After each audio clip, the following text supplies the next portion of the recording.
Breaking news, আজকে তাজা খবর। গোপন সূত্রে জানা গেল সরকারি কর্মচারীদের বেতন হচ্ছে দ্বিগুণ। এই বিষয়ে খোদ ডক্টর মোহাম্মদ ইউনূস ঘোষণা দিয়েছেন। পে স্কেল বাস্তবায়ন হলে বাতিল হবে এসব সুবিধা। কী সব সুবিধা বাতিল হবে তা জানার জন্য আজকে ভিডিওটি এক সেকেন্ড না টেনে সম্পূর্ণ ভিডিওটি দেখবেন। ভিডিও শুরু করার পূর্বে বলতে চাই, যারা এখনও ভিডিওটি লাইক করেনি এখনই ভিডিওটি লাইক করে দিয়ে নিচ থেকে চ্যানেলটি সাবস্ক্রাইব করে দিয়ে কমেন্টে জানিয়ে দেবেন কে কোথা থেকে ভিডিওটি দেখতেছেন।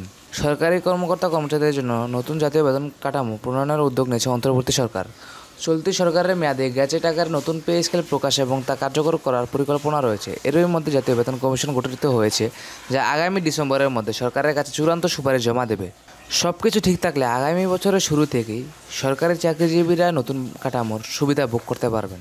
নতুন কাঠামো শুধু বেতনই নয়, চিকিৎসা, শিক্ষা ও পদোন্নতি সহ বিভিন্ন ভাতায় যুগান্তকারী পরিবর্তন আসছে। এদিকে জাতীয় বেতন স্কেল বাস্তবায়ন হলে কিছু সুবিধা বাতিল হবে। প্রস্তাবে সাকুল্য বেতন কিংবা পারিশ্রমিক নামে বিকল্প বেতন কাঠামোর গঠনের কথা বলা হয়েছে, যেখানে বিদ্যমান বেতন কাঠামোর ভাতাসহ আর্থিক ও অনার্থিক কোনো সুবিধাই থাকবে না। প্রস্তাবিত এই বেতন কাঠামো অনেক উন্নত ও উন্নয়নশীল দেশে চালু আছে। এদিকে বিভিন্ন কমিটির সভা, সেমিনার ও প্রশিক্ষণে অংশ নিয়ে সরকারি চাকরিজীবীরা যে সম্মানী কিংবা ভাতা নিচ্ছেন তা নৈতিকভাবে গ্রহণযোগ্য নয়। কর্মকর্তা কর্মচারীরা নিজ নিজ পদের উপর অর্পিত দায়িত্ব পালনের জন্য পৃথকভাবে এই সম্মানী নিচ্ছেন। এতে বছরে ব্যয় হচ্ছে প্রায় 1,000 কোটি টাকা। এই সুবিধা বাতিলের জন্য কমিশনের কাছে প্রস্তাব দেওয়া হয়েছে।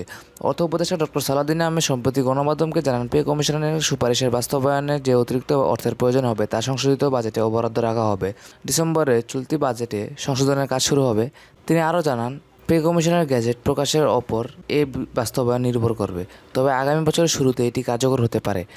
নতুন বেতন কাঠামোতে সর্বনিম্ন 25,000 টাকা এবং সর্বোচ্চ 1,50,000 টাকা ধরে নির্ধারণের প্রস্তাব দেওয়া হয়েছে। বৃহস্পতিবার অর্থ বিভাগের কর্মকর্তা কর্মচারী কল্যাণ সমিতির নেতারা পে কমিশনে এই ভাতা প্রস্তাব করেন। এর ওপর আজ সমিতির নেতাদের সঙ্গে কমিশনের বৈঠক হবে। তো এই ছিল আজকের পে স্কেলের সর্বশেষ আপডেট। এই ভিডিওটি দেখে সরকারি কর্মকর্তা কর্মচারীরা কী ভাবছেন তা আপনারা আপনাদের মূল্যবান মতামত আমাদেরকে কমেন্ট করে জানিয়ে দেবেন। আপনাদের করা প্রতিটি মতামত আমাদের কাছে খুবই মূল্যবান। তো দেখা হচ্ছে পরবর্তী পে স্কেল লেটেস্ট আপডেট নিয়ে। ধন্যবাদ সবাইকে। আসসালামু আলাইকুম। আল্লাহ হাফেজ।